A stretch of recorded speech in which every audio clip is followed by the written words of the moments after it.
Hello children. In the previous video we have discussed about sexual reproduction. Okay, we were discussing that meiosis was important for sexual reproduction.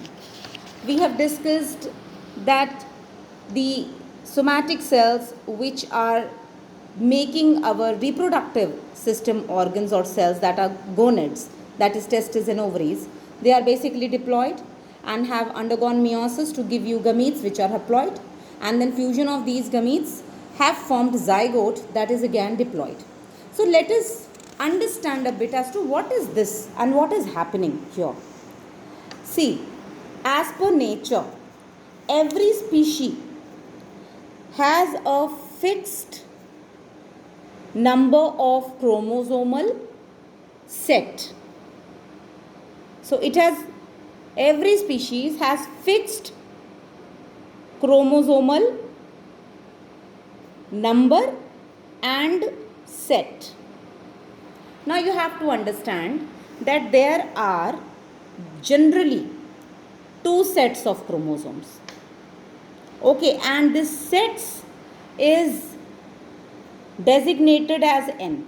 So as many number of sets, you will keep on increasing the numeral number here. You will increase the value. So if I have two sets of chromosomes, that means 2n. If three sets of chromosomes, then 3n. Four sets of chromosome is obviously 4n. Here n is the number of set. And that number of set can have as many chromosomes as has been prescribed by the nature for that particular species. So the number of chromosomes is fixed for a particular species. You cannot change it. Okay, because the characteristics, the variations, everything is fixed and everything goes along with the number of chromosomes. So if you will increase or decrease or create problem in the number of chromosomes, then the entire structure and the features will also be disturbed, and this will not be good for any particular species. So here when we are saying that the gonads, that is the ovaries and the testes, their cells will undergo meiosis to form haploid gametes. Why do you require this? You require this because meiosis is the division that causes the number of chromosomes to reduce to half. So suppose there were 12 chromosomes. Now if there are 12 chromosomes, for example, you have 12 chromosomes in any particular organism A. Okay, 12 chromosomes and it will be diploid. So how many chromosomes in each set? It will always be an even number, divisible even number. So if there are total 12 chromosomes and it is a condition of 2n, then under the condition of n, how many will you have? 12 upon 2. So you will have 6 chromosomes in A. So A has diploid number of chromosome as 12 and haploid number of chromosome as 6. It has got 6 chromosomes. So when gamete will be formed, this will undergo meiosis to give half the number of chromosome. But why are you interested in half number of chromosome? Now let us take the example of you yourself, right? Homo sapiens, human beings. How many number of chromosomes we have? 46. Now 46 2n, diploid condition. Generally we have two sets of chromosomes. Generally means we have two sets of chromosomes. So our entire body is diploid. It is said to be diploid. Why diploid? I am telling you again, because we carry two sets of chromosomes in each cell. That is why we are diploid. So you have 46 in total. So haploid condition shall be 46 upon 2, that is equal to 23. So if you have 2n is equal to 46, n is equal to 23, that means you should have half the number of chromosome as 23. Now let's just make a cross quickly and let's understand this. Suppose there is a male and a female. Right. Now, male has got 46 chromosomes. as you say 2n. Female has also got 46 chromosomes and 2n. Now you fuse them. If you simply cross them and fuse them, how many number here? 46 plus 46 will be 92 and 2n plus 2n will be 4n. So, when a male and a female member will fuse directly without meiosis, this is without meiosis. What happens without meiosis? You have double the number of chromosomes in the progeny.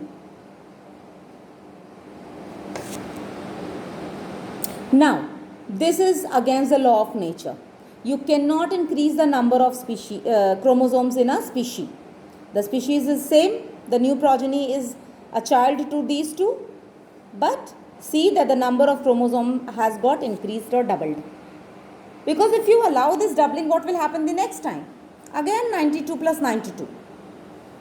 So, you can imagine that it is going to increase every time. It is going to get doubled up. The number of chromosomes will go on increasing like this.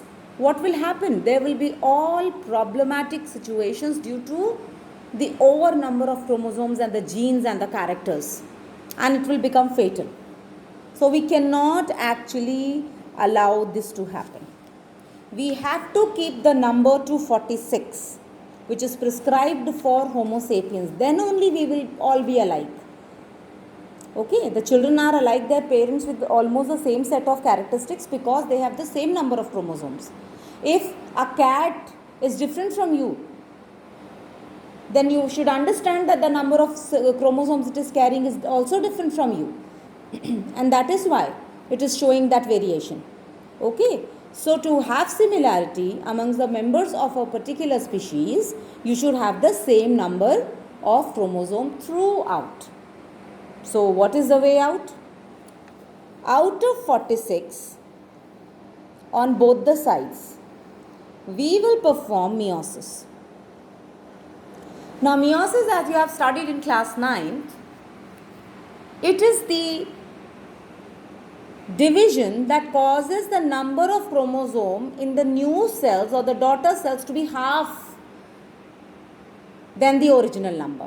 So, when the original main cell divides into daughter cells, the chromosomes are reduced to half of their number automatically. So, all the daughter cells which are formed as a result of meiosis will have half the number of chromosomes.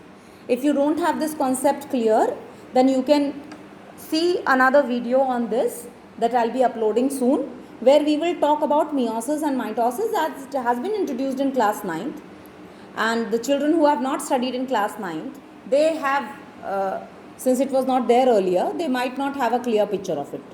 So, that video would be a clear idea, will be giving a clear idea about this. So, now here, what will happen? The 46 will be reduced to 23 haploid. So, you have 23 chromosomes here, 23 chromosomes here, that is N and N. Now, you simply fuse them. So, you have 23 plus 23, N plus N, and the resultant will be 46, that is 2N. So, these are the gametes. This is male gamete that you call as sperm, and this is female gamete that you call as egg, and this is the zygote.